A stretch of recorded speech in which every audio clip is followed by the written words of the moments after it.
दोस्तों, हमारी आज की कहानी का शीर्षक है अपनी क्षमता पहचानो। एक बार की बात है, एक गांव में एक आलसी आदमी रहता था।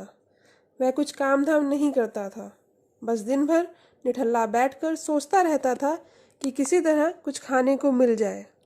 एक दिन वह यूं ही घूमते घूमते आम के एक बाग में पहुंच गया। वहां रसीले आमों से लदे कई पेड़ थे। रसीले आम देखकर उसके मुंह में भी पानी आ गया और आम तोड़ने के लिए वह एक पेड़ पर चढ़ गया। लेकिन जैसे ही वह पेड़ पर चढ़ा, बाग का मालिक वहां आ पहुंचा। बाग के मालिक को देखकर आलसी आदमी डर गया और जैसे तैसे पेड़ से उतरकर वहां से भाग खड़ा हुआ। भागते भागते वह गांव के बाहर स्थित एक जंगल में जा पहुंचा।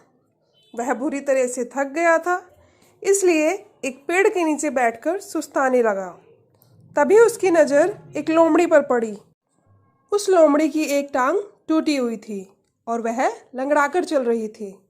लोमड़ी को देख आलसी आदमी सोचने लगा कि ऐसी हालत में भी इस जंगली जानवरों से भरे जंगल में ये लोमड़ी कैसे बच गई, इसका अब तक शिकार कैसे नहीं हुआ।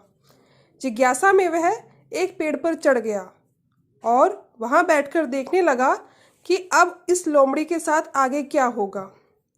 कुछ ही पल बीते थे कि पूरा जंगल शेर की भयंकर दहाड़ से गूंज उठा, जिसे सुनकर सारे जानवर डरकर भागने लगे। लेकिन लोमड़ी अपनी टूटी टांग के साथ भाग नहीं सकती थी, वह वहीं खड़ी रही।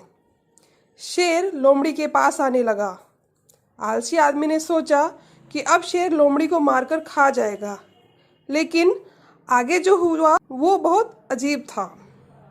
शेर लोमड़ी के पास पहुंचकर खड़ा हो गया। उसके मुंह में मांस का एक टुकड़ा था, जिसे उसने लोमड़ी के सामने गिरा दिया। लोमड़ी इत्मीनान से मांस के उस टुकड़े को खाने लगी। थोड़ी देर बाद शेर वहां से चला गया। यह घटना देख आलसी आदमी सोचने लगा कि भगवान सच में सर्वोत्तम है। उसने धरती के समस्त प्राणियों के लिए, चाहे वह जानवर हो या इंसान, खाने पीने का प्रबंध कर रखा है। वह अपने घर लौट आया। घर आकर वह 2-3 दिन तक बिस्तर पर लेटकर प्रतीक्षा करने लगा कि जैसे भगवान ने शेर के द्वारा लोमड़ी के लिए भोजन भिजवाया था, वैसे ही उसके लिए भी कोई ना कोई खाने पीने का सामान ले आएगा। लेकिन ऐसा कुछ भी नहीं हुआ। भूख से उसकी हालत खराब होने लगी। आखिरकार उसे घर से बाहर निकलना ही पड़ा। घर के बाहर उसे एक पेड़ के नीचे बैठे हुए बाबा दिखाई पड़े। वह उनके पास गया और जंगल का सारा वृतांत सुनाते हुए वह बोला, बाबा जी, भगवान मेरे साथ ऐसा क्यों कर रहे हैं? भगवान के पास जानवरों के लिए तो भोजन का प्रबंध है, लेकिन इंसानों के लिए नहीं। बाबा जी ने उत्तर दिया, बेटा, ऐसी बात नहीं है। भगवान के पास सारे प्रबंध हैं, दूसरों की तरह तुम्हारे लिए भी।